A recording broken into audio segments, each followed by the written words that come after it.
I get those goosebumps every time you come around, yeah. You ease my mind, you make everything feel fine. Worry about those times, I'm way too numb, yeah. It's way too dumb, yeah.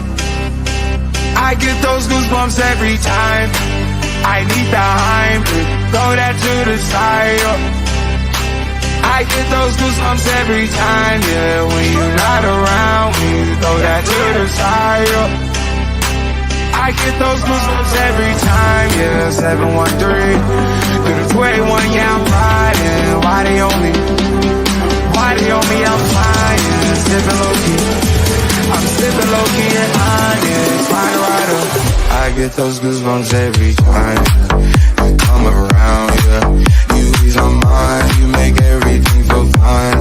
Worry about those times, I'm way too numb, yeah. It's way too dumb, yeah. I get those goosebumps every time I need the hype, throw that to the side, I get those goosebumps every time. Hello! We back. Are back. You are right, Daz. We are back. Welcome all to Loaded Mag NUFC. We're back again for the Loaded Transfer Show. It doesn't stop here. And what a week it's been. Daz, I've got to be honest, I'm still buzzing from the news yesterday that Tonali deal is in.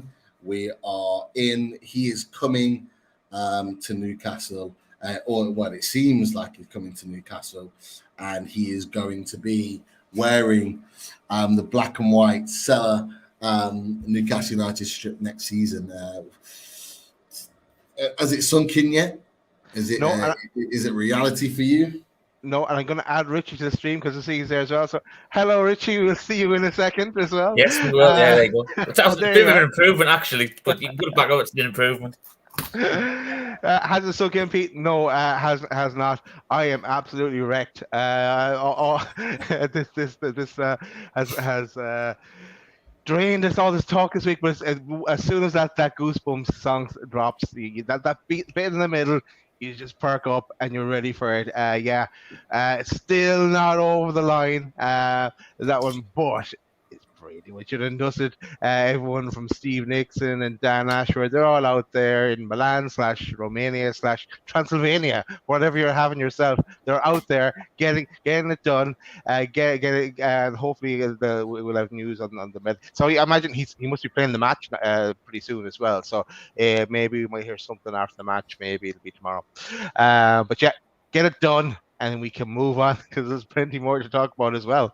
But great start though. Definitely, and you're right. As we've seen, pictures have gone around social media today. The main man, Dan Ashworth, is in Milan, as well as Steve Nixon. I've seen a video of Steve Nixon in Milan as well. So they're clearly there getting the business done and trying to do their best to bring him home. And I think the Chronicle have just put out something saying that talks are done. It's now just waiting for that final confirmation and notification, whether it's from Fabrizio Romano, whether it's from Ornstein, whether it's from any of the Newcastle journalists. Here we go. Could even be our big the main man, Jordan Cronin. Who knows? But we're waiting for that confirmation now that Tonali has been agreed and that he's coming to Newcastle, which we all expect is going to be. But Richie, you weren't on last night. This is your opportunity. Come and talk to us about this man, Tonali in Toon. What are your thoughts about this man being our first major first team signing of the summer? You buzzing? Oh yeah, he's exceptional. I'm not gonna be honest. I haven't watched loads of him, but what I have seen of him, I've been really impressed with. He breaks up the play when obviously when we're in the defensive third really well. He's actually got that thing where you can actually see what pass is coming as well, not rather than just being stuck in the tackle. He actually can, he's that vision side of thing. He knows where the ball's going to go before. It's a bit like when Peter Beardsley used to always say, he knew a yard before what was going to happen. He's like that sort of thing. So if he's 23-year-old and he's doing this already on the defensive side of things, and to be fair, we've bought him more as a CDM. Well, that's how we expect he's going to be incorporated into the Newcastle team. Obviously, has been a bit of a box to box as well. So it could be one thing that that word fluid's been used quite a lot with Newcastle, where he could fit in and he could go forward, and Bruno could drop, and it's just that interchange between the two. So it's not predictable, if that makes sense. It's nice, but there's that fantastic assist he has for the Giroud goal, the volley at the back post, where it's like, that's just not your basic CDM there. We're talking about someone who's got a creative aspect to the game as well, and that's a hard ball to do. You see him look up before he plays it, he lifts it over, and then when you see it from the angle from to the left-hand side of the goal, and you can literally see it's like 2 inches off the defender getting it. It has to be. It's that inch perfect pass, isn't it? Yeah. Still needs a fantastic finish from Giroud, obviously, for the goal, but it's still a hell of an assist, mine. And if you're getting players of that caliber coming to this team already, I commented on with someone in the comments off the show last night as well. We've obviously all been interacting with the viewers last night on there, and we said it's like, everyone last year was always that. It was when we had like Alan Saint-Maximin when he was here by himself. You used to get the 2-3 men in him because you knew there was no other dangers of the team. You now add an extra quality centre midfielder. So at the moment, you look on paper, bear in mind we're still looking at potentially another centre midfielder to come in as well. You're looking at a potential, I'm saying a starting midfield at the moment of Tonali, Bruno, and Big Joe, and that's a hell of a midfield itself. Do you know what I mean? And this is what the thing is, though. When you start adding those extra quality pieces to the jigsaw, you can't just keep your focus on Bruno in the midfield now. You've obviously seen how well Joe's advanced in the middle, so obviously you've got to keep an eye on him now. You bring in Tonali as well, and then you've got another someone to keep an eye. You're not gonna know where to look in this team anymore going forward. And as the guy in the chat says, Tonali's an absolute bully boy. He is gonna, he's going to put the cat among the pigeons in the Premier League this year against some of the other opposition. And then obviously it's interesting today that obviously you see Man City are starting to enter the party with Declan Rice as well. Are they a little bit concerned? Obviously Gundogan's just gone. There's rumours of Bernardo Silva going off to Saudi, which has obviously erupted a few other people as well, thinking they're not going to loan him back to Newcastle, are they? it's all that little... That might come up later. Do you know what I mean, though? There's a lot of all these little cogs starting to tear and stuff like that. But obviously, if another target that we were potentially linked with at the start of the window was Calvin Phillips. Now, if that Declan Rice goes there, what's Calvin Phillips now going to think? Because he didn't want to come to Newcastle, who was meant to be pretty high up on the list of CDMs, because he wanted to fight for his place. He wanted to see if he could do a Grealish in his second year at Man City. But then he's got Rodri and Declan Rice in front of him. He's pretty much shot himself in the foot there if that deal happens. And if Man City do enter the equation, you'd imagine that Rice will go to Man City over Arsenal all day long. But look, get back to us. Our midfield three, even if it's that midfield three going forward this season, I'm over the moon with it. But the potential of other people coming as well on top of it. Jesus, lad, look, we're living in heaven. It's a dream world at the minute. Any assignment we're going for now is going to enhance the team we've already got. Do you know what I mean? As we've said before this season, all these people who've been they've been first team 11 players this season are now going to be coming to be like squad players, fringe players, and stuff like that. Excited that you've got that quality going to be coming off the bench if needs be. What more can you ask, lad? And the fact you look like a Sith Lord as well. Do you know what I mean? What else? Exactly. And just want to say one thing, Pete, that if you haven't seen last night's show and you by this stage, to catch up on our breaking of the imminent signing, still waiting, but we covered Tonali in a lot of detail on the show from last night, so catch up with that one at your leisure when you get a chance. And also, Pete set a target to 500 likes. And we smashed it. During the day, I saw we were well past 500. So we want to target tonight as well. What do you think, guys? What are you thinking? 550? 550. That's high. Oh. Look. Let's just go with consistency. Remember, you've got to stay consistent before you can build. Let's just go for the 500 again. And as this window hots up, it'll just gradually creep up and up and up. That's all you've got to do. That's 500. We've already got over 300 in the chat. So there you go. 300 likes, just like that. And while you're there, subscribe. But Exactly. why not go for the 500? But it's really, really interesting. 48 hours is a long time in football, or not maybe, but it's all changed because Tuesday night, some of the fans were very, very frustrated on social media. And we're on with Jordan, and yeah, it was a little bit dull. Nobody knew what was going to be happening. People were desperate for signings. Now everyone's in cloud nine and absolutely buzzing that we've got a top quality young defensive midfielder there to come into the team, and it's all changed. It really, really has, and I'm excited. I've got to be honest. And there's lots to talk about within this. First of all, I will say this is a Ben Jacobs special. He is on his way. As some of you may realize and may be already aware, that news broke out not long ago that Chelsea have acquired not a player, but a club. They've signed Liga side Strasbourg. And so he's just reporting on that as part of his job. And then he'll be on. So he won't be too long before he comes on. And we've got lots of questions to ask him. And if you've not put a question in the chat, there's 320 plus of you right now. Put a question in for Ben, because as soon as he gets on, we'll fire these questions at him. And we'll get through all of the conversations and the talk about it. But look, there's lots and lots to talk about. Loads of people in the chat. Great to have you all in here. But as well as that, it's Thursday, Daz. And Thursday can only mean one thing on the Fully Loaded Transfer Show. And it's the prize draw. So while we're waiting for Ben, why not do it now and get it done and dusted? And as I remembered it 5 minutes before the show, and put it together. So let me bring back the wheel. 1 second now, and here it is. Can you see it? I think it's loading. There it is.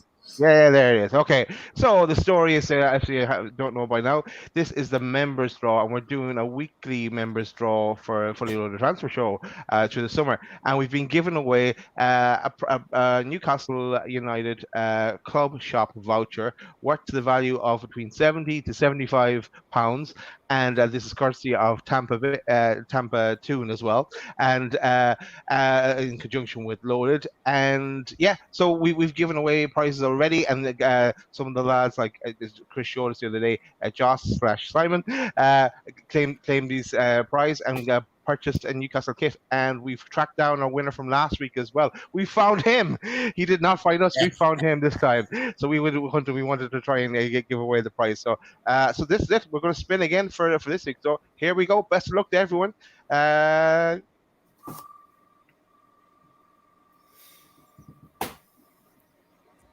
And the winner is PDK. Congratulations, PDK. Yes. And we know PDK.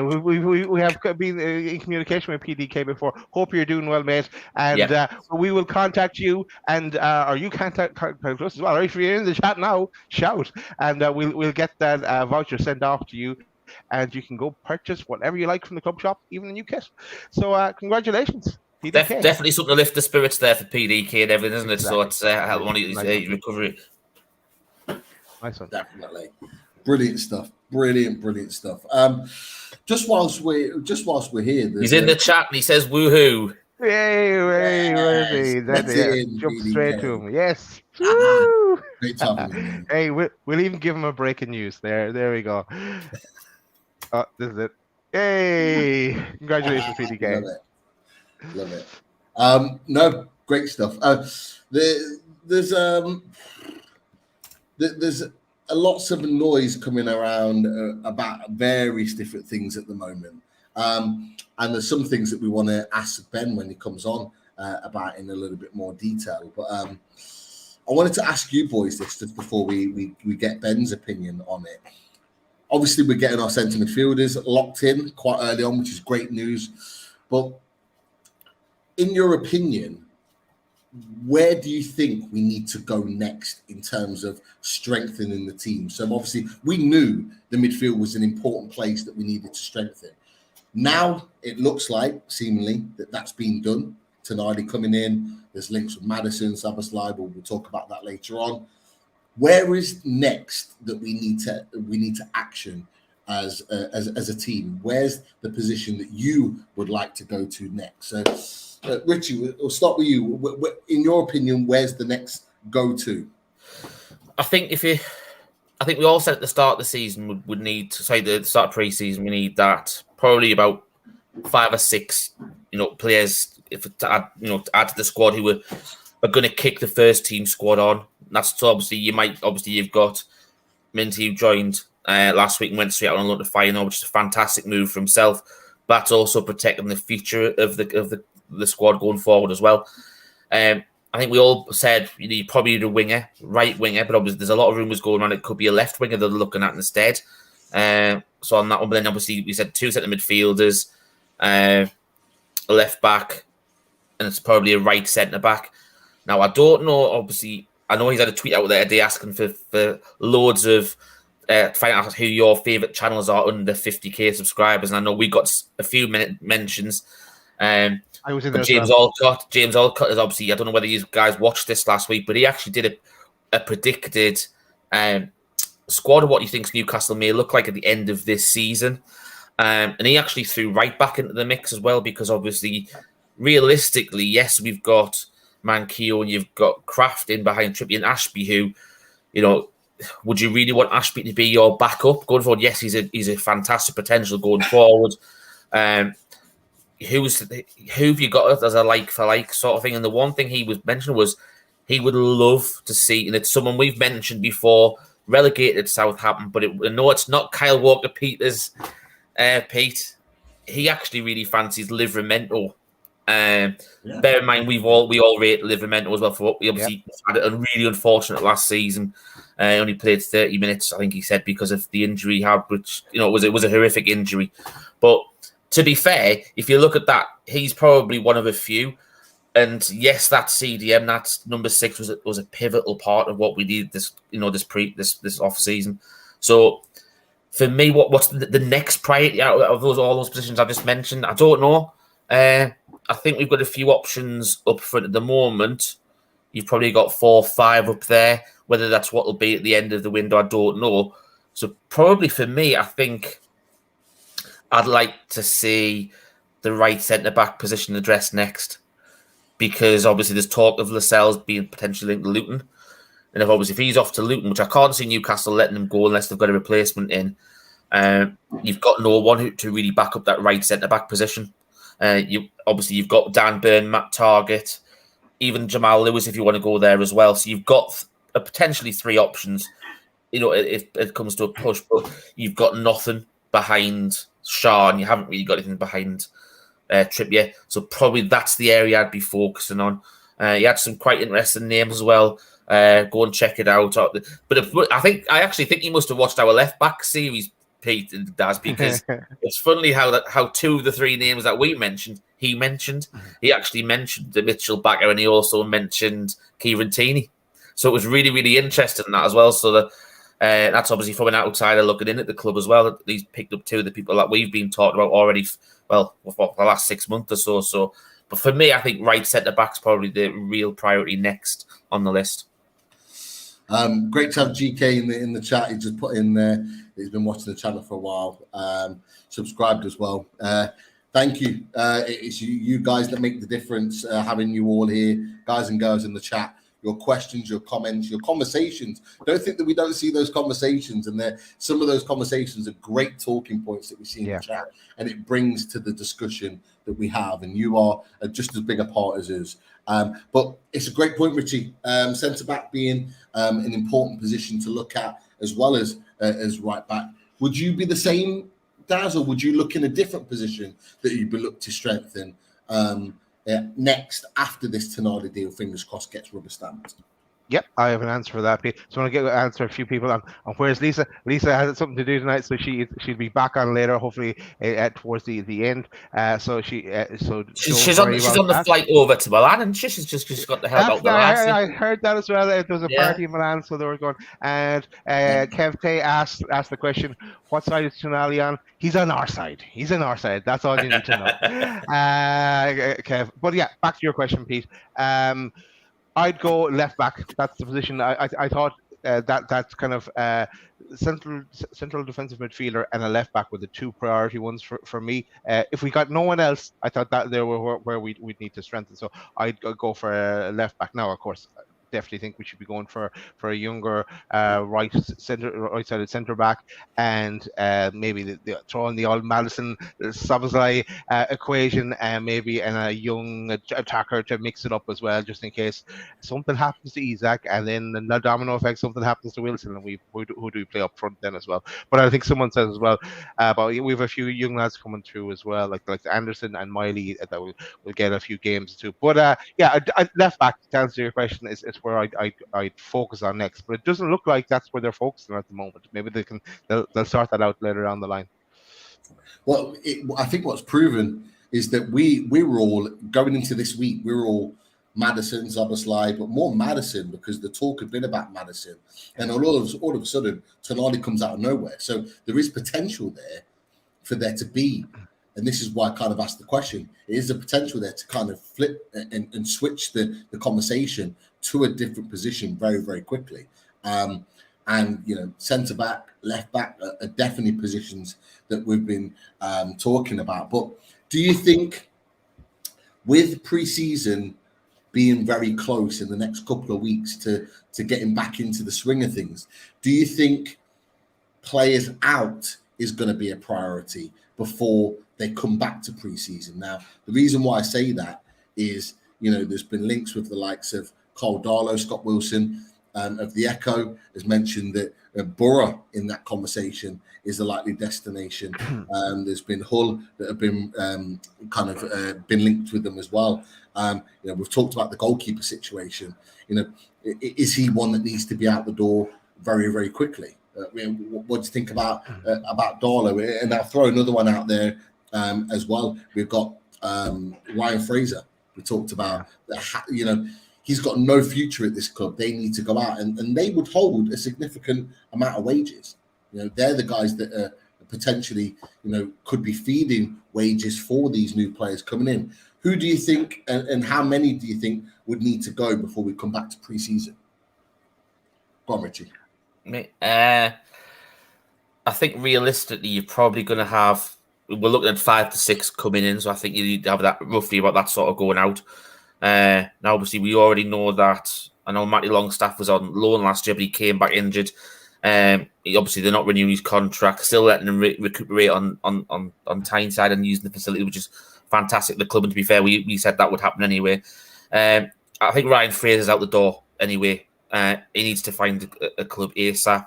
And to be fair, there doesn't seem to be many takers from him, especially in the Premier League. It looks like he's going to have to drop down, and because of the wages that we were stupid enough to put him on, that's restricting which clubs he can go to. But obviously, then you've got Kieran Clark's left already. You've got Jeff Hendrick who's come back in, so you presume that he's going to be going either on loan or moving permanently as well.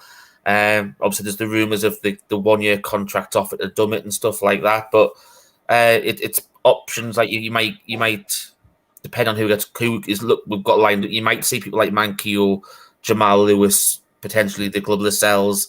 Obviously, we know he wants to keep Matt Ritchie as well, so you start to look at other people who are at the bottom end of the squad who want to go out. So I think you realistically probably the same amount of players to go out that we're looking to bring in realistically.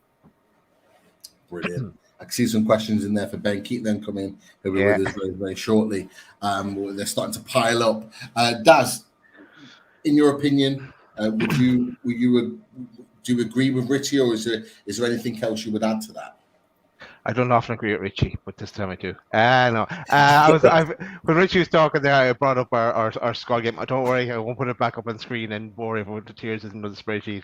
But yeah, no, look, we know the fate of a few of them now already, like Richie staying, Lars Karius, they're trying to try and give him a contract. Mark Gillespie is hanging around. Kieran Clark's gone. Darlow has the graphic, looks like he's off the Borough hole.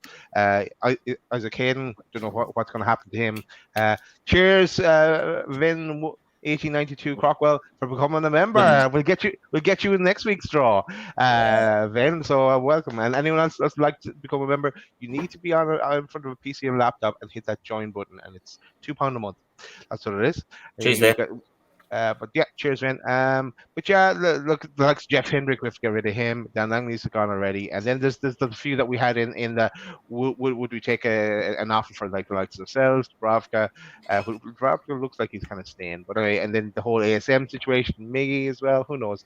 So there's, yeah, it would be great to get the business done early, and that's what it looks like they're trying to do now, because they're Tonali will be sorted out in the next day or next couple of hours. We'll see, and then it looks like they're going for that, either the Maddison versus Szoboszlai debacle, and picking one there how they're going to go with, and then on to the next positions after that. So, yep, getting it sorted before isn't it Gateshead, then Rangers, and then off to the States for the preseason.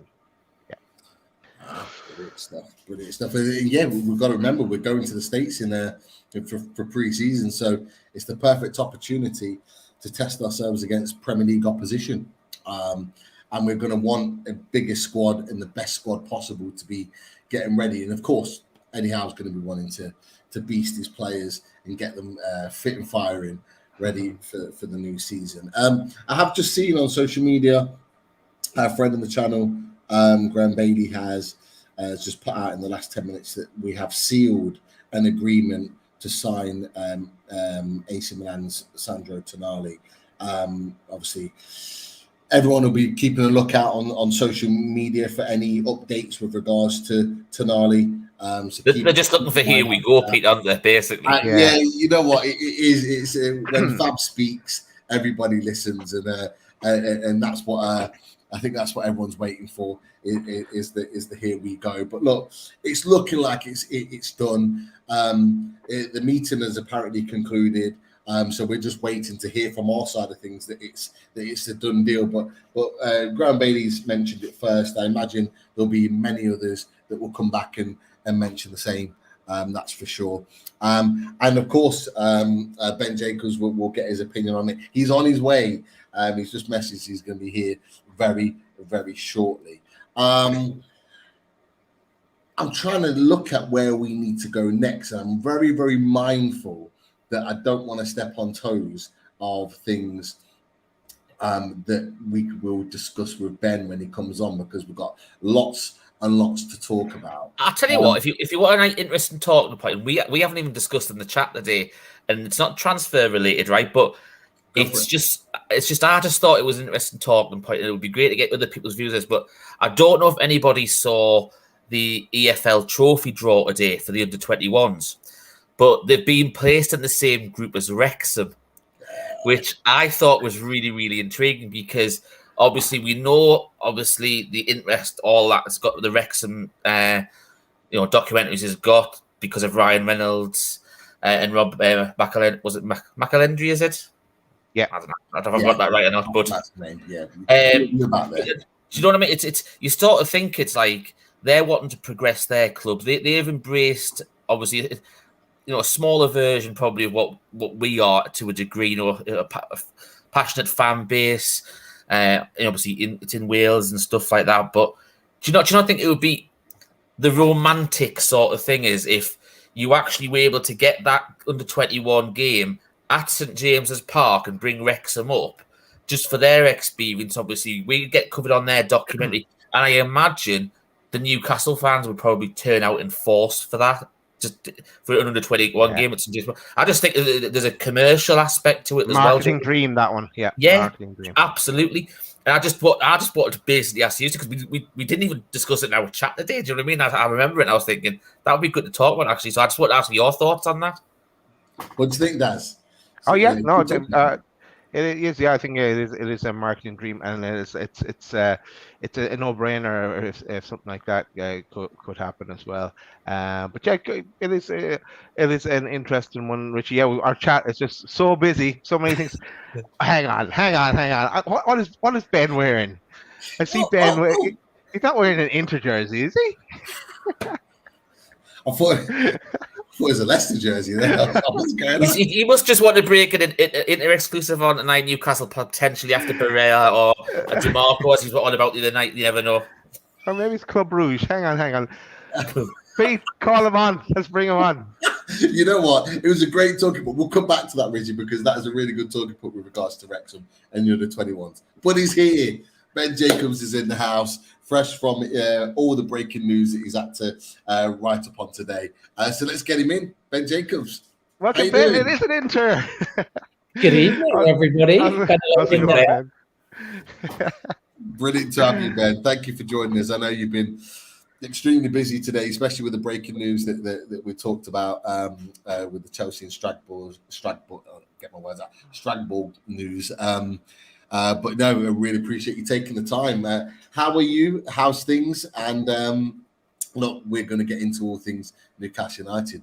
But how are things first? Yeah, it's been busy. It feels almost like deadline day or deadline day week, and we're only a week or so into the window. But for Newcastle, exciting times. They're about to confirm a big money signing and one that will definitely excite the fan base. So from the club's perspective, I think they're doing what we always thought, which is trying to get their business done early. And then from my perspective, it's not helpful when every club tries to get their business done early, because we get a flurry of announcements. And then with the whole Saudi Arabia moves to try and get some elite players and populate their league, that's making it busier as well. By the way, let's explain the Inter shirt as well to not an Inter fan. I'm not telling you that PIF are buying Inter or anything like that. It's actually more just me being a company man. So although we have to stay neutral as far as our reporting is concerned, some of you may have noticed that CBS, or Paramount Plus, the parent company of CBS, actually sponsored Inter during the Champions League final. So of course I got my hand on one of the shirts, because they're kind of collector's items, even though the logo was on it. I don't actually think that they're widely for sale, because there's only 2 games. So this is my dog walking bedtime Inter shirt, and that is why I have it on. Nice. It doesn't belong to this fella, does it? Barella? No. Right, you're black and white. You never know. We'll get into that. But look, obviously, as you mentioned already, and we've already talked about it before you came on. The hot news is this. Not quite signed, but pretty much there. What do you understand with regards to the Tonali deal in terms of where you see it right now? And just if you give us a little bit of flavour of how you've seen this kind of develop over the last 24 hours, because it has moved really, really quickly, hasn't it? Thank you, Billy boy. Cheers, Billy. Welcome as a member. Yeah, I think it has moved incredibly quickly, and there's an agreement in place now on both the club-to-club side and with the player too. And Newcastle had to some extent, break the bank and break their model to get the player on board. But by the same token, the wage bill was always likely to go up a little bit with Champions League football. So it's intriguing, because once you make one signing like this, the floodgates can open as far as what you have to pay other players, both within the club, for example, if Bruno is renewed, and any future ones. But by the same token, this isn't some wild spending spree. Newcastle still have to stay within financial fair play. So when I say floodgates open, I mean over the next, let's say, 2 to 5 windows, not necessarily in the next 2 to 5 weeks. And as a consequence, one big outlay is going to potentially change and affect other targets, because even though Newcastle saw Tonali as a big priority, I think what the last 24 hours have shown is a oscillation in confidence, because when they first came to the table, the number that they were trying to get the player for was much closer to 50 million euros. And they've obviously had to increase that to a package that's between 65 and 70 million euros. And that shows Newcastle's ambition. It also shows their flexibility and they didn't want to mess around here. They wanted face-to-face talks, and they wanted this one either done or walk away and move on. So that's very different to other clubs' approaches. And this was kind of the same when they signed Bruno Guimaraes as well, quite prepared to fly out there, quite prepared to almost, for want of a better phrase, drag the player back. And that tells you that Newcastle were always confident they could attract him, but financially speaking, it had that hallmark of the Barella rumours or talks or whatever you want to call them, where the numbers being quoted to begin with this deal were also being widely dismissed. So what did Newcastle do? They made sure that they didn't use middlemen or middlewomen. They went out there and they've struck a deal very quickly. So now if everything goes according to plan and all of the paperwork is fine and the medical goes through, then I think we can stay at this stage that Tonali will be a Newcastle United player. Happy days. And obviously you mentioned that you believe that from your perspective that there's agreement now made with both the club and the player. So that's effectively deal agreed. It's just a case of a medical and kind of signing on the dotted line. But you know, from your perspective now that that's been agreed, you know, how will this go? What do you think the timeline is going to be? Obviously, he's currently playing right now. Do you think he may have a break in this tournament after this game today to come to Tyneside and do his business? There's talk of a medical in Romania to do his bits over there. How do you see this kind of playing out now, now that things are agreed on both sides? Yeah, I think that the medical won't be done on Tyneside. It will all happen in Romania, and then we just wait and see the timescale from there in terms of the player and any break necessary. But obviously Newcastle are just looking to hit the ground running as far as pre-season is concerned and have everybody back. But there's always a kind of staggered return because some players obviously have played more football than others and some need rests, and this is very normal. So I wouldn't worry too much about the timescale. I think that Newcastle's priority at the moment is to turn the agreements in principle into something that's signed, not because they have too many fears at this point of a hijack from anybody, but it's just normal business that once the industry finds out, this is with any deal, that you've agreed a number, if they're interested in that player, then there is still that opportunity until things are actually signed that somebody else could match the offer. And players, of course, can agree terms with multiple clubs. So I wouldn't suggest that that's the case with this particular deal or player, but you just never know. We've seen it before in football, and Newcastle won't want to take any chances. So it's about making sure that all the formalities are done. And of course, that still includes the medical. I think sometimes football fans think that the medical is just an absolute given. And as soon as they hear there's an agreement, it means it's a done deal. And I suppose if we're being strictly accurate, it's never a done deal until after the medical, after the registration, after everything is signed. And that's just because obviously there's always that slim chance that a player could fail a medical. But in this case, there's no indication of anything pre-existing. There's no indication of any need to worry, and there's no indication that anybody else will suddenly come in and try and challenge the agreements that Newcastle have got. And this is again why you fly out there and get it done face to face. And we saw this also with Chelsea when they hijacked Mykhailo Mudryk. They made sure that they flew out, they agreed it, and then they pretty much brought the player back on a private jet in that case to make sure that Arsenal couldn't counter in any way. So I think that it may take a little bit of time now to do all of the formalities before Newcastle actually announce it, rather than anything tonight or tomorrow. But I think Tonali at this point can essentially, unless there's any ridiculous twist, be considered a Newcastle player. Superb. I've got to be honest, I've just seen them put an unbelievable corner in. They should have scored. But yeah, it was great to watch him play. And I think France have just gone 1-0 up off the back of that, which is a bit crazy. But he looks an exciting talent. And it just goes to show where we are right now in terms of number.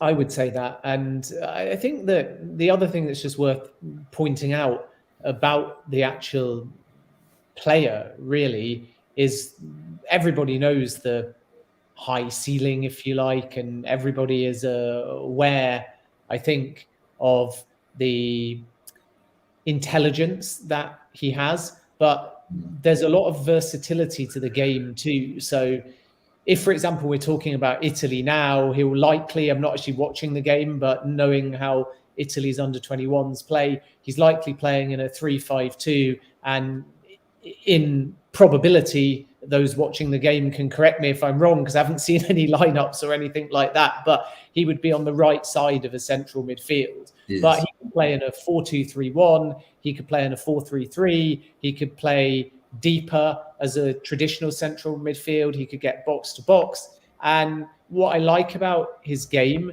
is that he's very direct, and sometimes that directness is underrated, because of course what we focus on is either goals, assists, interceptions, tackles, whatever, because this is the thing that has stats. But directness can often be the phase before the phase that leads to the goal. And I always like to bring Leicester in, obviously, so I'm going to mention the name Danny Drinkwater, which might sound a little bit strange. But when Leicester won the Premier League and had Danny Drinkwater, everybody said, look at Riyad Mahrez, he's turned into a player. Look at Jamie Vardy and the goals or assists that they got and the partnership that they had. And obviously, there was N'Golo Kante too. But Drinkwater so often just saw a loose ball, won a second ball, won a 50-50, or had the ball. And I'm not comparing Tonali directly to Drinkwater, but it's this quality that they both share, whereby as soon as either the ball is at their feet or as soon as they sniff the ability to get the ball, they're that one step ahead, which means that very often you get a very decisive and positive pass. And sometimes that pass can be short and it can appear quite boring. And sometimes that pass may not be the thing that leads to the eventual goal, but it's a very underrated quality to be able to offload the ball quickly and directly and positively. And then that, of course, gives other players time. And then when you look at the fact that he's only 23 years of age and his position is, of course, technically a defensive midfielder, but he has that positivity. He has that ability to be a traditional pivot, but also a central midfielder. He can go deep. He can occasionally get box to box.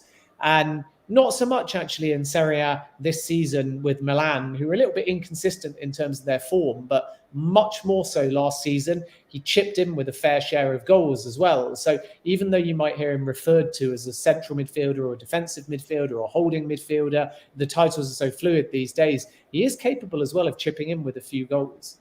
Yeah, definitely. He's I've seen some AC Milan fans come back when things have happened and basically say, when we talk about positions and say, oh no, he's not a defensive midfielder. He's he's a number 8 and he plays in a midfield too. But like you just said, Ben, I think you're quite right. He is playing in a number 2 and he is a number 8, but his versatility is there. And we've talked about it. As you'll know, we talk about it on the channel all the time. Eddie Howe looks for versatile players. Right? He's looking for players that can play in more than one position and still produce the type of quality.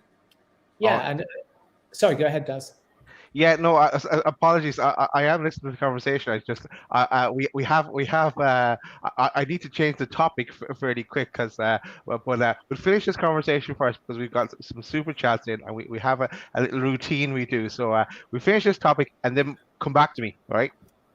Yep. Okay, I was just going to say really briefly that people in the chat are saying Newcastle's formation is 4-3-3. Of course it is, and they're likely to stick to that because that's Eddie Howe's favoured system. And guess what? It worked because Newcastle qualified for the Champions League. But again, a formation is never a formation. It's one of the biggest myths in football. A formation is how you line up, and a formation might be how you go forwards, but you change your formation depending on circumstance, whether a player has to drop into a different position to cover, or whether you're winning 1-0 and you shut up shop, or you're playing on the counter attack, you got more of the ball, you got less of the ball. So it's funny how when you actually look at the reality of where players go on the kind of collective heat map, the 4-3-3 may not be a 4-3-3 for certain parts of the game, even though of course that is how they're lining up and that is their basic broad shape. So the thing about Tonali is that if there becomes a requirement to kind of have more protection, then the 3 in the Newcastle midfield can either collectively drop deeper, or you can have 2 dropping deeper and 1 playing ahead of them. And similarly, your 3 in the forward line, you might find the 2 wide forwards also drop deeper into midfield as well. So then if you're protecting a game, trying to hit a side on the counter attack, he's absolutely perfect because he can give you that protection and he can be quite rigid and disciplined. But then when given the ability to either get box to box or push forwards, he's got those qualities too. And because he's only 23, there's a high ceiling. And this is why I think, and it was the same with Alexander Isak, people look at the price tag only, not the investment. And good clubs spend, regardless of what the fee is, they spend because the transfer fee is an investment, not an expense, which means you've got to buy younger. And if your recruitment team is savvy, then they will make selections that, regardless of the price tag, grow into the price tag. And this is a good example. Who cares if he's 70 million, 60 million, 50 million? If Newcastle think that he's good value for that money, then that means they think that in a year's time, 2 years' time, he's going to be 80, 90, 100 million, which means that the price tag, if there is a question over it, will long be forgotten if the player succeeds. And they've got a better chance of succeeding if they're good already and they're only 23 years of age and they've already played in Serie A, I think pretty much every single game of the season. So I think this is a fantastic signing for Newcastle. And hats off, because everyone's talking about your Rices and your Caicedos and Ruben Neves, who's obviously gone off to Saudi Arabia. And actually there's Newcastle going under the radar. And for me anyway, pulling off an absolute blinder. Yeah, I know you. I don't know if you want to. I was going to ask you another question, Ben, but I think Daz will come to you at this point now because I don't think. Yeah. I think we better do our routine because the super chats have gone crazy, and we Received. we have to play it twice because not only yesterday did North Sparta come with a donation to the channel for our show last night in Tonali. He's back again. So thanks, North Sparta, for your donation to the channel. A massive donation to the channel. Thank you. And great to follow you on Twitter as well. And also, and not only is Tampa Toon giving away vouchers for our member draw for every week of the Fully Loaded Transfer Show, he's also back with donation. This is where we're going to head into the next topic, and he bet you to a piece. We all going to win one piece mention James Maddison, but Tampa Toon has bet you to it, and we'll also have to include in here the Szoboszlai story as well. So Ben, this is a question for you. Great to see you, Ben, on the show today. Is he bringing Maddison to the north? Can I just say, I didn't bring this topic up, so no one can have a go at me. I didn't bring this up, so I'm just hands up here. Sorry. Maddison's staying at Leicester. Barnes is staying at Leicester. Ian is staying at Leicester. Castagna is staying at Leicester. End of conversation. Good night. well, then we might as well throw another party because there's a question here. If I can find it now, I'll find it. It was generally, are Leicester going to come straight back up? Was the question. So you can tie all that in together, Ben. Yeah, I'll talk about Leicester and staying up. But look, the reality is James Maddison was going to leave Leicester, all jokes aside, whether they went down or they stayed up. And the only difference for suitors is they feel now there might be a deal to be had at a slightly lower rate. But Leicester's position is clear. And I think that this is no surprise because we're so early in the window. They are holding out for about, as I reported, I think last week, 55 million in that region. And they're not budging because they think that they're going to get a bidding war. And obviously from Newcastle's perspective, if they bring in Tonali, which we can consider verbally done and barring any complications will be done, they will have to find a way to get James Maddison at a lower valuation than that 55 million. Otherwise, they may have to crunch numbers and work out what's possible in terms of financial fair play. So Newcastle want Maddison. They plan to move for Maddison, but a defensive midfielder was maybe a bigger priority than a creative-minded midfielder, especially a so-called defensive-minded midfielder like Tonali, who, as we've already referenced, can actually play in a far more central or traditional midfield role. He's not only a defensive midfielder, as we said, he can play a lot of the number 8 type role, whereas with Maddison, he's not a defensive midfielder. And I think that's why they've gone for Tonali first, to see whether that is possible. So Newcastle will still be there for Maddison. Nothing's changed. They've been tracking him. And of course, they bid for him as well last summer. So this is long standing. But is it going to be financially possible? And from Leicester's point of view, if Newcastle are in the race and Tottenham are in the race, they're even more hopeful of getting the price that they're looking for. So Newcastle's position on Maddison, and it won't have changed significantly at this point, is that they feel 35 to 40 million, so actually slightly less or around the same as they bid a year ago for Maddison, is fair. And if a deal at that rate is there to be had, then Newcastle will move with what I would call a high confidence that the player would like to join. But he's also open to the Spurs move. And for Spurs, it is also a priority position. So I can see a scenario where Newcastle enter the race for Maddison and make sure they're not messed around.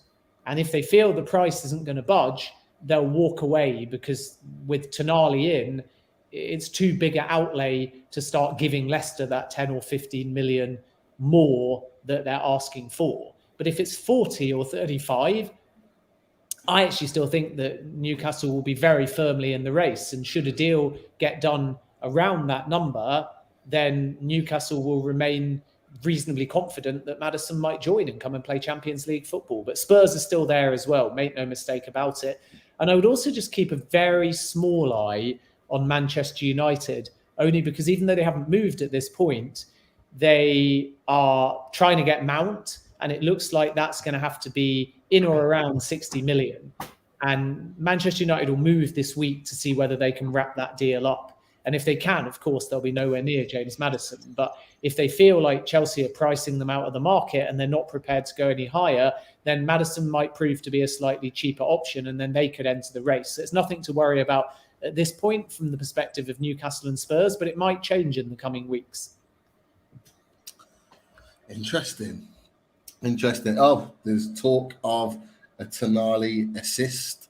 It is now 1-1 in the game, and I think it was from a free kick. It's just about to happen on my stream, my legal stream, watching the game. Just about to whip in a free kick. So yes, lots of people are confirming Tonali assist, and it very well is. By the way, as well, if you're in America and listening, the legal stream, the only stream, because we don't promote anything illegal, is CBS. So give it a watch.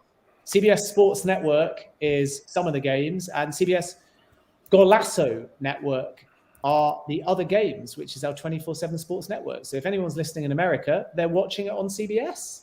And America is one of our popular areas for people to watch as well. The UK, the US, and then Australia, I think, is next. But yeah, so plenty of people watching from the States. You're very lucky, but it's really interesting around the James Maddison situation. It's interesting that you say that the priority is after this is to get the deal done, but there are lots of caveats to that. A lot of Newcastle fans, I have to say, are kind of like saying, you know, I'm trying to word this in the right way. Do you understand where Maddison's situation is at the moment? Because you've mentioned about his interest in that he would consider going to Tottenham. Obviously, Newcastle have the heavier interest of the two, but a lot of Newcastle fans are saying, well, if he's considering Tottenham, then let him just go to Tottenham. Forget Newcastle. But that's not the way that kind of modern football works now. They have to kind of weigh everything up. We've talked about family and his wife being heavily pregnant with twins and those kind of other caveats that come with a potential deal. Is that, is that natural from what you see that like day to day, week to week with those Newcastle or Premier League footballer deals? In what sense? Sorry, I think you actually dropped out midway through that question. Apologies. Oh. No, sorry. It's just a case of a lot of Newcastle fans or a section of Newcastle fans are saying about Maddison, the fact that he might well be considering a move to Tottenham, as well as Newcastle. A lot of Newcastle fans saying, well, if he's considering Tottenham, let him go to Tottenham, and are not kind of he's having to weigh up both things, just the move but the locality as well. Is that normal for Premier League players now?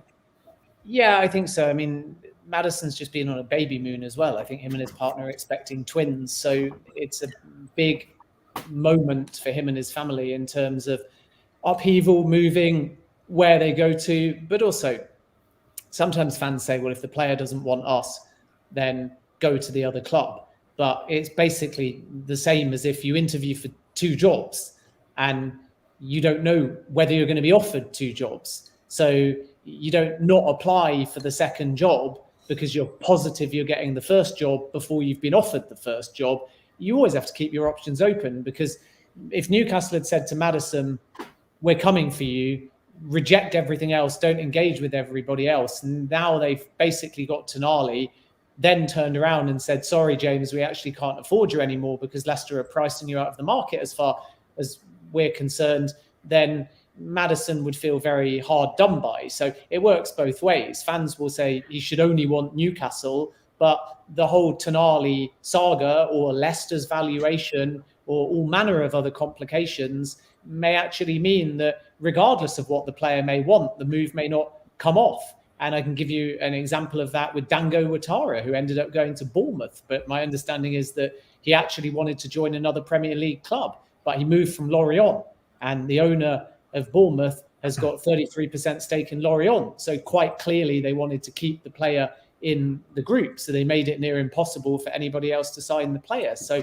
I think that you have to look at it from the player side, not just what the fans think. And until Newcastle place an offer, until Leicester accept that offer, then and only then can James Maddison really say, of course, Newcastle is my priority and I'd like to join and play Champions League football. But if any one hitch happens in the process of trying to get him, Newcastle's finances, Leicester's valuation, or simply the fact that another decent offer with decent money comes in, you can't blame Maddison for assessing that, because as we're recording this, he may like Newcastle, he may be intrigued by Newcastle, there may be a strong chance that he'll end up at Newcastle, but he doesn't have the offer from Newcastle yet. So this is why he has to keep his options open.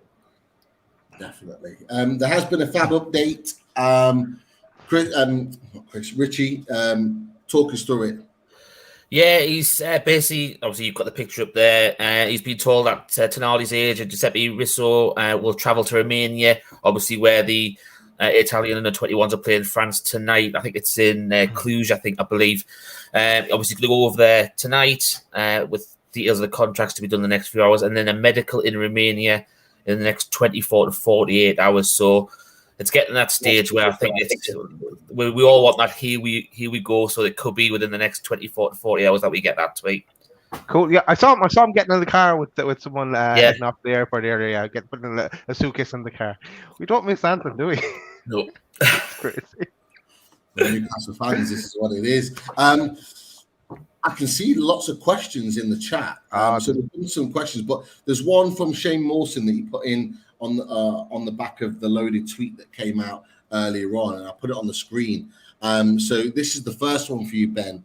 And he'll say he'll get his question in now in case he's at work. But with the reported 75 to 100 million transfer budget, does that equate to over the span of the contract? For example, Tonali is reported to be 65 million over a possible 6 years. Will that equate to roughly sort of 10.8 million each year instead of the outlay of the total in one hit? I don't know how you want to tackle that question. Great question from Shane, but that was the first one to you, Ben. Yeah, I think that there's a few considerations here. First of all, if it is a 6-year contract as expected, it will be interesting to see whether Newcastle are able to nip in before UEFA formally close the amortization loophole that allows you to divide the transfer fee by the contract length if it's over 5 years. So regardless, you can definitely divide the transfer fee by 5 years, but as you will have seen from Chelsea, they were dividing it by 6, 7, 8 years. So if it's a 6-year contract at the moment anyway, unless it's been made formal and I'm unaware of it, there still may be an ability to divide the transfer fee by 6. And as a consequence, on the book, that 70 million euros will be a much smaller annual outlay. And as a consequence, it's not like all 70 million euros is paid up front in one go, and it's not like it's declared on the books in one go. But Newcastle have to abide by financial fair play, which is in cycles. And even when you amortize, so divide the fee by, let's just say 6, but possibly only 5, that still lingers on your annual books. So it can catch up with you over time, because it's all very well saying that the outlay on the books is smaller, but if you do it with 6 or 7 or 8 players, then every single year you've got 20, 30, 40 million to offset. And I've said this many times that because Newcastle have never had in recent seasons Champions League for the best part of 20 odd years, they don't budget for Champions League in terms of their projections, in terms of their wage bill. And that's not pessimistic. That's just the reality of any club that hasn't had Champions League season on season on season will not change their model to preemptively budget for Champions League, because you might not have it the next season. And that will be exactly the same even for a club like Arsenal. I don't think they'd have gone into last season budgeting for Champions League football, because they've been in and out all the time. And when I spoke to Paul Barber, who is the chief executive of Brighton, he said that we can't change our model just because we've reached Europe for the first time, because otherwise what happens next season? So Newcastle will be the same. That's not pessimistic. The football goal will be top 4 almost inevitably, because you can't take a step backwards. But the budgetary goal, the break-even goal, what they're planning their numbers on, will actually surprise you. It might only be top 10 in terms of what does top 10 get you for prize money, for income, for likely season ticket sales, because you have to be more pessimistic. Otherwise, if you budget for Champions League football, then if you don't get it, you're like, yikes, now we've increased wages. Now maybe we have to decrease prices of things like season tickets. Now maybe we have to cut other things that we bumped up because of Champions League football. So as a consequence, Newcastle can't just have Champions League and then spend. They have to get Champions League 3, 4, 5 seasons before they're really on a par from a budgetary point of view with some of the other so-called big 6. And this is why they're being so conservative with financial fair play. So Tonali, therefore, is seemingly being offered a longer-term contract so they can amortize the fee. So that's solely on the books. And then no doubt they will have negotiated it in a way where they're not giving the vast majority of that money up front. So then they're in a position where they can make 2 choices. Number one, they can spend a bit more of their budget and say, okay, in a year, 2 years, we're still going to owe bits. And they can bank on the fact that in that year or 2, they'll have got outgoings or they'll have got more income, which is all normal if you keep qualifying for Europe or you bring in new sponsors. Or they can be very conservative and they can basically say, we're going to stick to where we are now and not spend what we don't have. And as a consequence, Tonali will take up a large proportion of the window spend up until the point where maybe they get in a fee for somebody, or maybe they bring in a significant piece of extra income, which is where, for example, the deal with Seller is interesting. And it's not a massive increase, but it's still more money. And the beauty when you make, I think it's about 6 million more, you can say, can I put that 6 million towards Tonali's wages? Or can I put that 6 million towards one extra transfer? So I would advise people, because it's quite difficult to understand when someone's explaining it to you. It can sound like a university lecture and you can fall asleep as soon as you hear a figure more than once. To read the excellent Swiss Ramble tweet from probably now 6 months ago, because it basically explains that Newcastle are not in financial fair play hot water, but you have to think about financial fair play in the cycle. And I think the tweet gives an example that says, if you actually just do the numbers, Newcastle could spend 600 million now, but then they probably wouldn't be able to spend anything the next window and the next window. So it's this balancing act where if there's urgency and you think you're going to get everything you need in one window, you might spend more. But then come the next window or the one after that in the cycle, you're going to have to rein it in. So you have to kind of gamble a little bit And obviously Chelsea did that. They spent big in January, and they've got fortunate because they've managed to get a lot of outgoings and a good fee for Kai Havertz and Mateo Kovacic. But had they not done that, they will have spent a big proportion of their financial fair play cycle budget at the top end of the cycle in a singular window. So then maybe you do have to be a little bit more conservative. It happened to my club, Leicester, last summer when they sold Wesley Fofana to Chelsea, and they still couldn't move in the market because they challenged for so long in Europe or around Europe that they'd spent, and then they had to rein in the money. So for those of you that want a simpler explanation, I always describe it like this. You're on your holidays and you've got £10 worth of pocket money, which allows you to get all of the donuts or candy or drinks in the world. And you are going to go into 5 shops. And in this example, the 5 shops are your 5 windows. And you go into shop 1 and there's a black and white donut that says NUFC on it. And you're like, oh my God, they make a Boston cream with Newcastle United Football Club on it. It's $9.99. I'm having it. You buy it, you eat it, you're delighted, you're full. You think that you've done the best shopping spree in the world, and then you go home. And then when you go home, you get hungry again, and you're like, what was in shop 2 and 3 and 4 and 5? Or you say, I'm going to go into all 5 shops, and I'm going to spend an equal amount of money in each, and I'm not going to blow it all in one go. So it depends on need, it depends on urgency, it depends on desire, but eventually, if you spend beyond the reliable income that you can bring in, which only comes with regular European football to really up the budgets, it may come back to haunt you. And that's when you get in a situation like Leicester, or that's when you get in a situation like Chelsea, where you have to get all your outgoings done before you can significantally move in the market. Great analogy there, I've got to say. The donuts. The black and white donuts. Yes, I want one of those donuts now. Are they donuts? They may used to one say day we will get nowadays. a Boston cream Newcastle United donut. Darren Right. will probably be watching the show, so welcome, Darren. You know what to do. I think we've had members super chats. Yeah, we've got loads of stuff to get And to. First of all, there's 505 people watching live right now. We set a target of 500 likes. So get us there to the 500 likes, like you did last night. So yeah, hit that like button. Also, then a shout out too. Again, Tampa Toon is back again with another donation, and he's watching it on your channel, Ben. So here we have to play it. Super chat received. Got another one as well from Billy. Super chat received. Billy, thank you, Billy, for the donation as well to the channel. He said he loves the channel as well. I've been watching for a long time. And Penders as well has become a member. Welcome, Penders, to Loaded. And you can get into the spinning wheel for the draw next week, and you could win a voucher to buy yourself a jersey in the club shop. So that's those parts out of the way, and then let's jump into the questions. And there's 35 questions in the chat. I'm going to do a bit of a amalgamate a few together. So basically, I've seen a lot of questions that talk about.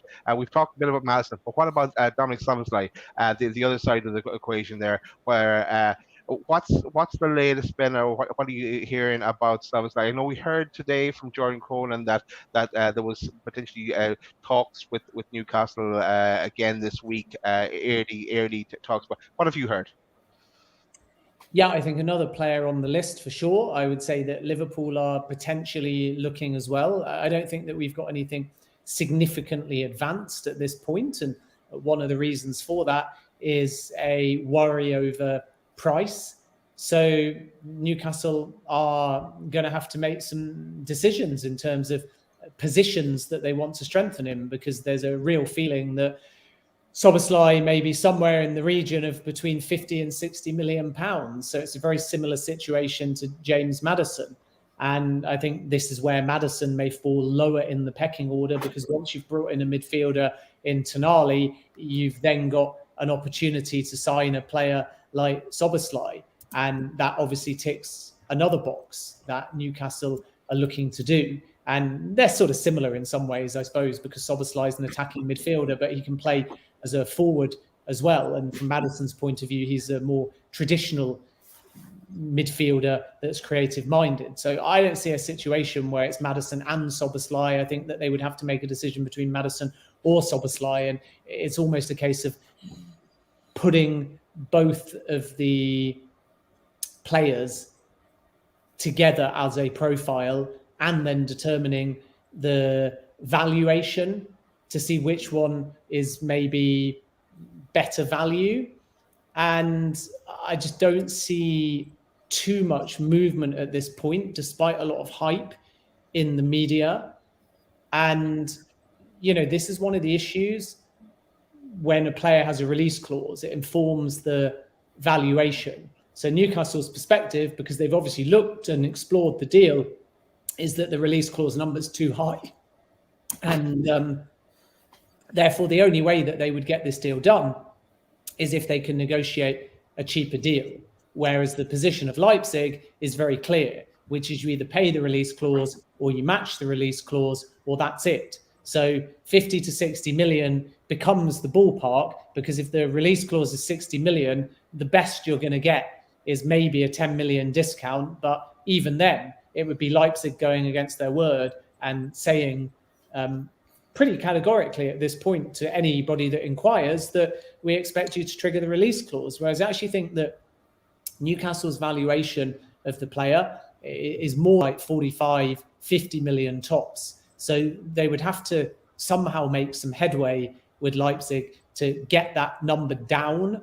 Otherwise, he becomes basically somebody that is priced out of the market for them. Not, again, necessarily because they don't have that money, but just because every penny counts after you make an outlay like Tonali, and that's because Newcastle may still want 2. And if you can save 10 or 15 million, it might be the difference in getting in that third player versus not being able to spend. So I think we have to watch this one, because the Newcastle interest is very real, but I'm not aware that it's as advanced as perhaps some people are reporting at this stage. But let's see whether that changes over the course of the coming weeks. Cool.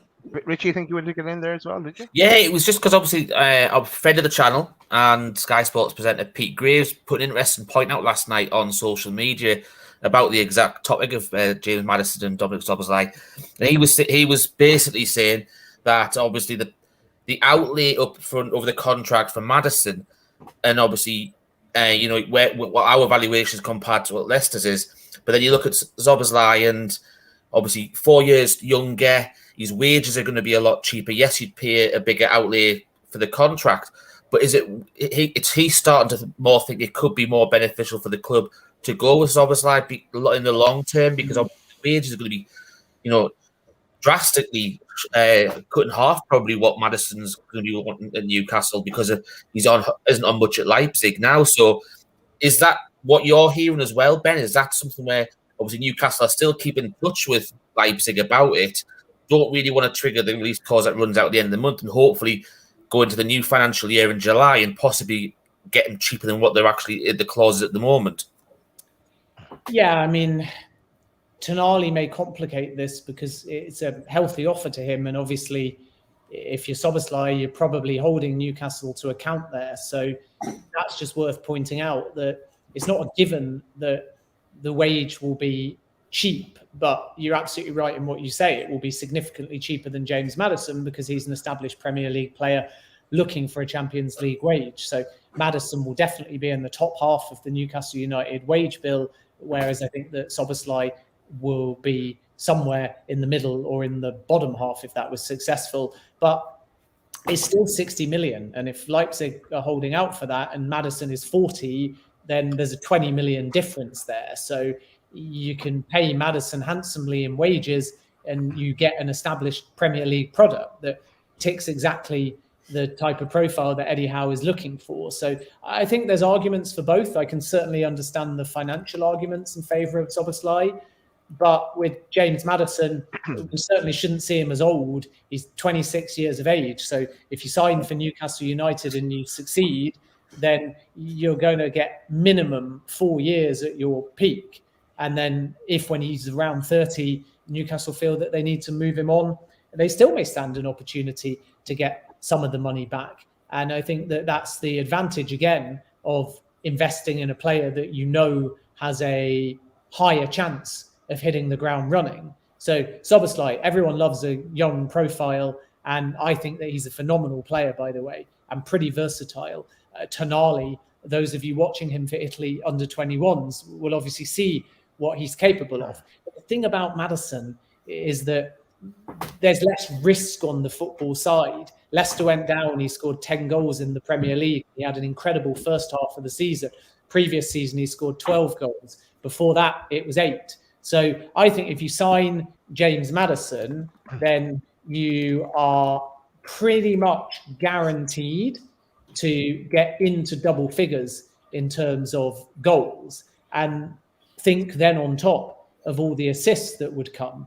So then if I look at that in terms of last season, he would have been, I think, Newcastle's joint third top goal scorer. Now, Isak's a little bit of an anomaly because he obviously got a lot of his goals in the front half of the season, and the back half of the season, I should say. And Miguel Almiron is a bit of an anomaly because he got all of his goals in the front half of the season. So I think with Almiron, the numbers may level off. I don't actually think there's a guarantee that Almiron will get 11 goals next season. I hope he does, but quite clearly the Miggy in the first half and the Miggy in the second half were two slightly different players in terms of how clinical they were.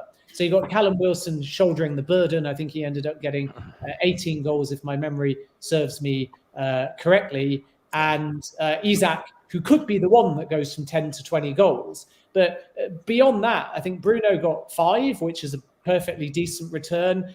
I think the likes of Willock or Murphy got 2 or 3. And obviously Joe Linton scored 7 or 8 from memory as well. So if you slot in Maddison, and you know that that's 10 extra goals, plus potentially 10 extra assists, regardless of fee, regardless of age, regardless of profile, I think that helps Newcastle take a massive step towards getting out of their group in the Champions League and finishing in the top 4. And that's why maybe I'm biased as a Leicester fan, but that's why if I had a choice between the two, I would still go for James Maddison.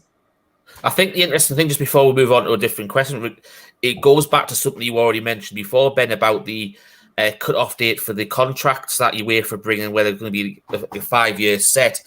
I think something that would have appealed to Newcastle, possibly more towards the Dominic Szoboszlai angle, would have been if they could have got him in before the end of June when the clause kicks in, but at a cheaper price, and put the contract over longer.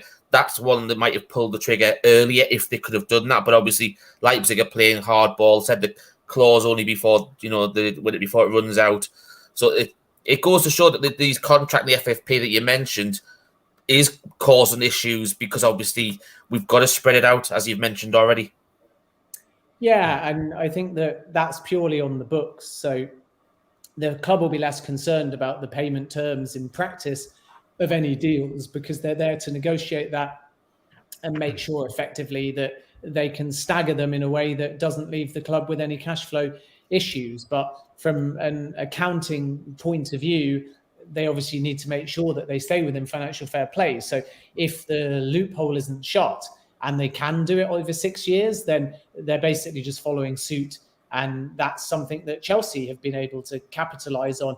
And it's funny because when Chelsea did it, everybody criticized them and said they were somehow cheating, but they weren't. They were just exploiting a loophole in order to go on a spending spree and make it feasible on the books. And we don't know if this is Newcastle's intent or not to do the same thing, but if they do, then you have to say that this wasn't Chelsea breaking any rules. This was Chelsea finding something smart and savvy to do, and that's why we may see other clubs follow. Okay, and let's go with this one next. I have to be a bit selective with the questions, but I want to tie in something that we talked about ourselves, lads, in the chat. So, and I'll tie in Jordy Toon for life's question here. So, our PIF digging Chelsea / Clear Lake out of a financial fair play hole, selling players that didn't make it at Chelsea on high wages. two clubs in Saudi Arabia. What's the bigger picture here? Could it benefit Newcastle, or does it just benefit the Saudi and the creation of the Saudi League? How about loan deals? The Saudi could the Saudi League become a feeder league to Newcastle in the future, supplying players on loan to bypass financial fair play to Newcastle? Could it be a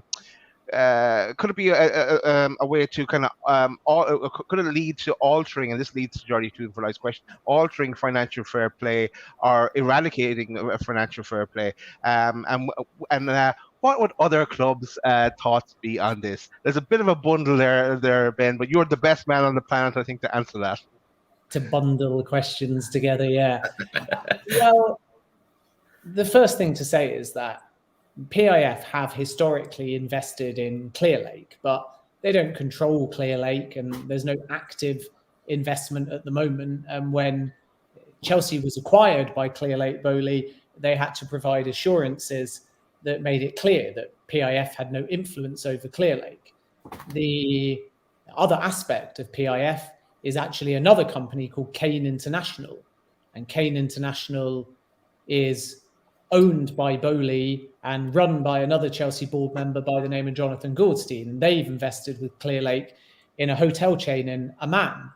So they have an excellent relationship. And we saw at Stamford Bridge when the Chelsea owners hosted the Newcastle owners, not Yasser Al-Rumayyan, but the other owners at the football club. So they're friendly, like-minded in how they think in terms of expanding the brand.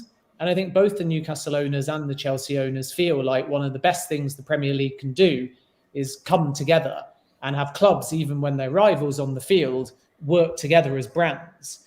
And Chelsea are playing in an endorsed Premier League pre-season tournament in America for that very purpose. Why not make it official? Why not grow your brand together? Why not be a little bit more friendly almost from a business perspective? So then people have naturally looked at what PIF are doing because they own 4 of the biggest clubs in Saudi Arabia, and they wrongly presume that Chelsea are somehow being bailed out and it's all a collusion. And there's 2 sort of components to this. One is what Saudi are doing, and 2 is what Saudi are doing with Chelsea. And what Saudi are doing with Chelsea is what Saudi are doing with Wolves and what Saudi are doing with any other club that they approach. But because Chelsea have got so many assets, and because Chelsea have the need for outgoings, it's just happened a bit quicker at Chelsea at this point. And that's why I think people think that Chelsea are getting bailed out. But the reality doesn't reflect that.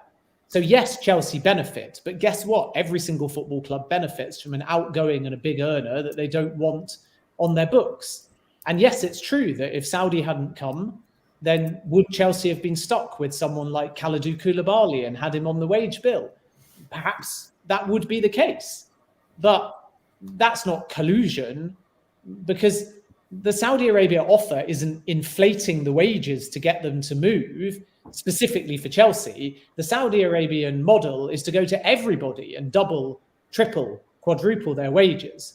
So to make an argument that Chelsea are somehow in collusion with PIF, you would have to first of all argue that Newcastle United's owners are trying to benefit another Premier League club, which is frankly ridiculous. Second of all, you'd have to argue that anything in the Chelsea deal is unique to Chelsea. And that's where the argument falls down, because the fee that was paid to Wolves for Ruben Neves was 55 million.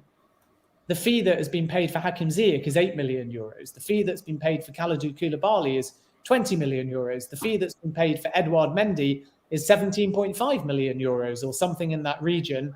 And then Saudi Arabia took N'Golo Kante, who signed for Al Ittihad, and Chelsea had an offer on the table. They wanted to keep N'Golo Kante. So they've not benefited by Kante. They've lost a player they wanted to keep. They've sold 3 players and they've got them off the wage bill, but the wages are no different to every other player that Saudi Arabia, every other club is trying to sign. They're doubling, tripling, quadrupling their wages. And again, if somebody says to me that Ziyech's wages are 10 times, I would say, okay, we need to look into it. But they're not. They're double. Whereas, as we've seen from other players, like Ruben Neves, the wages are between 7 and 10 times if you factor in all earning opportunities. With N'Golo Kante, the wages are sky high, but Chelsea wanted to keep the player, so they haven't benefited there either. And then with Romelu Lukaku, he said no, and Chelsea couldn't force him to go. So again, I think there's two aspects to this. One is, what are Saudi Arabia doing? And what they're doing is they are being bullish in the market with some healthy fees and massive wages to get all of the different stars they can. So of course it's tempting to players. And consistent with that approach, they've made good offers to the players. So yeah, Chelsea have benefited, but so will every club that has an outgoing if the player is prepared to move to Saudi Arabia. So maybe the optics of PIF and Clearlake or PIF and Kane have prompted it to become a Chelsea-specific thing, but it really isn't. And I'll tell you one more thing, which is, I suppose, me being on a bit of a rant. If Kai Havertz had moved for 67.5 million to a Saudi club, there would have been outrage. People would have said the fee is insane.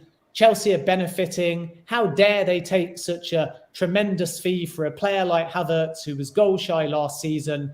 But instead, everybody just says, Arsenal are somehow going to turn him into the next Robin van Persie. And by the way, maybe they will, because he's a fantastic guy with great potential. But everyone just says Arsenal are disciplined. They've bought from a rival. They've got their target. It's a good deal for all parties. And I genuinely believe that to be true. It is a good deal for all parties. But if exactly the same deal happened at exactly the same price to a Saudi club, people would be saying Newcastle's owners and Chelsea's owners are in bed together and the fee is absolutely ridiculous and it needs investigation.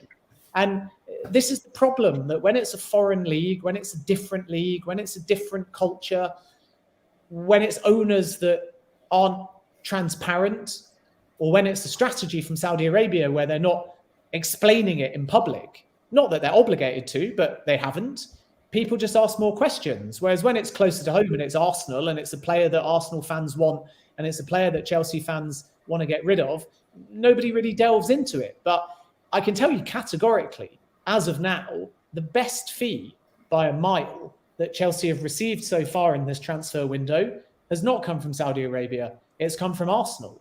And I think that only further emphasises the fact that PIF and Chelsea's owners like each other. They have done business together before, and they are like-minded in how they see their individual brands that they own. They're very innovative. They're very forward-thinking. But to suggest that PIF would say, hey, Chelsea, we're very friendly with you. We've done business before, and we know that you've got a load of deadwood on big wages that you don't want, and we don't really want them, but we'll take them anyway as a favour to you, and we'll give you a massive fee, and also we'll give them sky-high wages, and only these players sky-high wages, and none of the other ones that we're signing. To suggest that is ridiculous, because the fees are low, the wages are consistent with every single Saudi player. They're really high, by the way, but they're consistently high, which again tells you that it's not really a Chelsea thing. So I just think there's a lot of hullabaloo and there's a lot of headlines, but when you actually delve into it, I honestly don't see too much wrong with it. And then Ben, just a link to that is the other bit was how could it potentially benefit Newcastle? So because there's been a lot of talk of like Neves could be loaned to Newcastle, or Bernardo Silva if he goes to Saudi club, that he could be loaned to Newcastle. So what do you think of that angle? Or what's your take of that? And would there be a bit of uproar, let's say, if that happened? I mean, first of all, it's utterly ridiculous that PIF, who control 4 clubs and own Newcastle United, would buy a player for a massive Saudi club when the whole point is to bring the players to Saudi Arabia to create rivalries to begin with in Riyadh and Jeddah, and then go, actually, you're not going to Saudi, you're going to Newcastle instead. And if Newcastle wanted Ruben Neves, they could go and sign Ruben Neves, and they could pay Ruben Neves less, and they could probably have ended up paying Wolves less. So why have Saudi Arabia paid a big fee and a big wage? Because obviously they want the player in Saudi Arabia. And I just think that people have looked at the club, looked at the owners, and thought, how can I create a story that doesn't exist? In the same way that Cristiano Ronaldo joined Al Nassr and allegedly had a Newcastle United release clause. which again is entirely incorrect. So it's really easy to say these things. You're never going to get someone denying them. You're never going to get somebody publicly shouting them down. But Ruben Neves has chosen to go to Saudi Arabia, and Newcastle United have just bought a central defensive-minded midfielder. And therefore, why would they need Ruben Neves on loan? Yep. And we'll see how it plays out in the future. Maybe one last question, and it's linked to because you're wearing an Inter jersey, and it comes from Jimmy, and it goes like this: with Ben having the Inter top on, does he think Newcastle will go get Inter's left back DeMarco? I mean, what I would tell you about Inter, despite their consistent denials, is that virtually everyone at the club is for sale. So they want to hang on to Martinez. They want to hang on to Barella. They want to hang on to Bastoni. And some say they'll try their best to keep Onana, even though there's a fair amount of Premier League interest there. But Inter's financial situation is not great. And as a consequence, something's got to give. And when Inter failed to agree a fee with PSG last summer for Milan Skriniar, they made a massive mistake. Because PSG came with about 60 million euros. Inter said we want 70, maybe even 75. PSG said we'll speak to you in January. In January, PSG, I think, offered about 55. And Inter said, no, we still want 70 million, which is ridiculous because the contract's running down. And again, PSG said, okay, if you're not prepared to do it, then we'll go away. And then right at the end of the January window, Nasser Al-Khelaifi tried for something much lower, I think in the region of 35 million euros, maybe even less. And again, Inter said no. And now Milan Skriniar will join PSG on a free transfer. And that 50, 60, 70 million euros, whatever it was, that Inter didn't take from PSG is going to be the difference between them keeping and losing one of their star names. So if you had to rank it, you'd say Lautaro Martinez, they just don't think is for sale. But let's wait and see if a big offer comes in. And it's the same for Bastoni, who is actually very happy at Inter. Everyone else, I think, is possible. And now we're just going to have to wait and see. With Federico DiMarco, I'm not aware of too much on the Newcastle front yet. I think that Manchester United were actually the predominant club that have been linked with the player. And we know that Newcastle have looked at Kieran Tierney on the left-hand side as well. But what I can tell you is that DiMarco is a really excellent choice and a player that would take very well to the Premier League. So let's wait and see. And I think coming back to what we were talking about before, this is one of the big things. So you sign Tonali, and then let's just say for the sake of it, you make a decision between Szoboszlai and Maddison, and hypothetically, your total spend, therefore, is what? 60 odd million in pounds for Tonali, and let's just call it 50 odd million for Szoboszlai or Maddison. You're at 110 million. So then you're probably going to, at most, have 40 million remaining for, I would say, as your next priority, a left back. And you know what? In a weird way, even though people may disagree, because Howe wants goals, Howe wants versatility, Howe wants midfield, both defensive midfield, box-to-box, attacking midfield, whatever. And I don't mean this as any disrespect to a great guy and a tremendous player, and I think a bit of a cult hero at Newcastle in Dan Burn, but I would say left back. Real opportunity to bring in a starting left back. High priority, not because I don't think that Dan Burn is a good player, but I just think if you're being really brutal about who's your starting left back, you can go out there and you can improve upon Dan Burn, even though he's a fantastic player and will, I think, be very valuable to Newcastle throughout the course of the season. So maybe it's DiMarco. I would disagree with reports out there. Maybe I'll be proven wrong. It wouldn't be the first time, but I would disagree with reports out there that say he's 25 or 30 million. I think Inter would be looking for a little bit more than that. I think it might be closer to 50 million euros, which would be more like 40 million quid, but we'd have to wait and see if anybody progresses on that. And obviously with Kieran Tierney, if he chooses to leave Arsenal, that one is likely to be under 40 million. So it is possible for Newcastle to get a Szoboszlai and Maddison, one of those two, a Tonali, presuming there's no hitches there, and it is basically done, and then add a left back. And then I think if those were the three that came in by the start of the season, even though you're always looking for more, I think at that point Newcastle would be very content with themselves. You're not letting them go. You have them on the back of the top, Ben. I know well you do. You don't want to ruin that jersey. But thanks for that. Back to you, Pete. No, yeah, I think you've hit all the questions. We've hit the hour mark that we wanted Ben on for, and we really appreciate you taking the time in what's been a really busy day, Ben, for you personally, to come and chat all things Newcastle. Newcastle United with his Tonali and the Saudi buying of lots and lots of star players and various other questions. So thank you for taking the time, and we'd love to have you back later on in the summer when available. Yeah, I'll look forward to it. Always happy to come on. Keep up the good work, and good luck to Newcastle United in the transfer window and as we head into pre-season. Look forward to seeing how the squad comes together. Definitely. Cheers, Ben. Thanks a million for coming on. Cheers, guys. All the best. Have a good night. Bye-bye. Take care, Ben. Take care.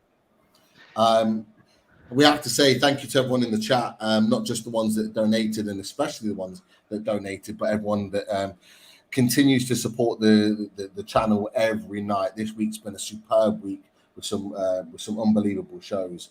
So if you haven't already checked them out, last night's was an absolute banger. So check that one out, and of course on Tuesday with Jordan as well. Check that one out too. And look, at this point now, Daz, take us home. Take us home. I think I've promised people a song at the end as well. All right, let's give a shout out to our sponsors. Let's give a shout out to H2O Bathroom Design Co., the Northeast's largest supplier of Velcro and Botch bathroomware. Team Valley Gateshead, over 20 years established, ran by the family. Get down to the showroom on 11th Avenue, Team Valley Estate, Gateshead. And by now, everyone knows the fabulous bathrooms that are in that showroom, so go check that out if you're in the market. Also, shout out to theradiatorshed.com, and everyone also knows the fabulous radiators that Russ has on offer, and there's more to come. He's going to send me more pictures again when his new radiator comes out, which is a special one. He's changed it about 5 times now. Actually, this is his masterpiece. So that is it from the sponsors. Right, what do I have to do here? Julie and Leslie are saying they want me to sing this. All right. I want to dance with Tonali. I want to feel the heat with Tonali. I want to dance with Tonali. With Tonali who loves me. There you go. Thanks very much. That'll be straight into number 1. Right, that is it, lads. Thanks everyone in the chat. As Pete said, thanks to everyone who donated to the channel. Thanks for all the chatters. Thanks for hitting that subscribe button and hitting that like button on your way out. Pete, one last thing. What are we going to say? How'd you like that? Good night. Nice.